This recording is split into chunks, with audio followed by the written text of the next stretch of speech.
Il y a 6 ans, Christophe Gans découvre le jeu Silent Hill. Très vite, il est fasciné. Conscient du potentiel cinéma de l'œuvre, il rêve d'en faire un film. Mais il n'est pas le seul. Tom Cruise et Miramax se battent aussi pour acquérir les droits du jeu devenu culte pour des millions de gamers, enfin des joueurs si vous préférez.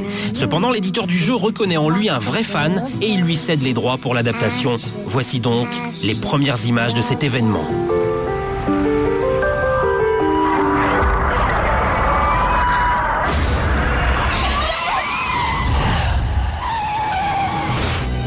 Dès décembre 2004, le tournage du film se fait dans le plus grand secret. Le montage aussi, faites-nous confiance. Il y a quelques jours, on nous reçoit donc à Toronto. Le film n'est pas terminé, la tension monte. Bienvenue, entrez. Normalement, c'est le royaume de David Cronenberg ici. C'est ce qui explique que vous allez voir des posters de ses films sur les murs. Et donc, c'est ici que Silent Hill a été post-produit.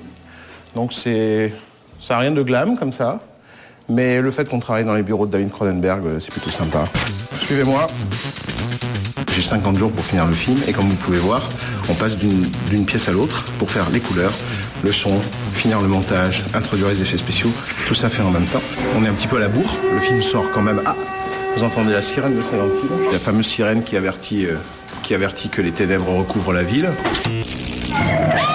Et dès que notre caméra tourne dans certaines pièces, mystérieusement les écrans s'éteignent. On nous cacherait certains trucs.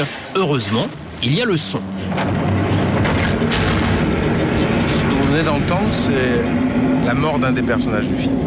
Vous avez la primeur du son. Et dans quelques temps, vous aurez la primeur de l'image.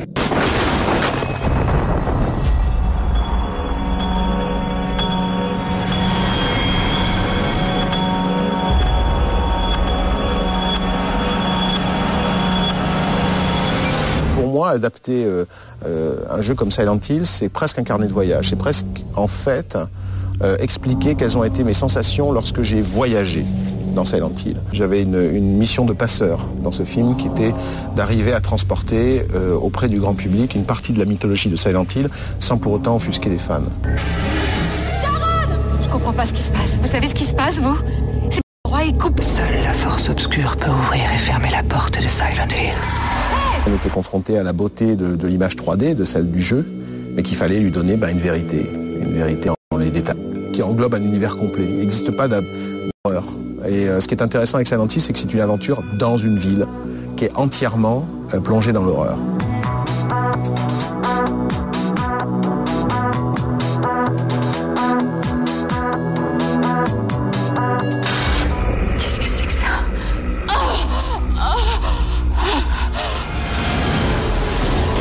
Il valait mieux que ce film soit fait par des vrais gamers et des vrais fans plutôt que par des opportunistes.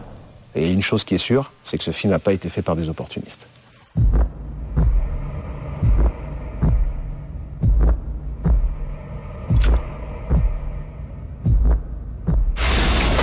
Bon, écoutez, merci d'être venu en tout cas à Toronto. Et puis on se donne rendez-vous le 26 avril. 26 avril dans les salles, donc Silent Hill, pour ceux qui ont le cœur bien accroché en tout cas. Salut.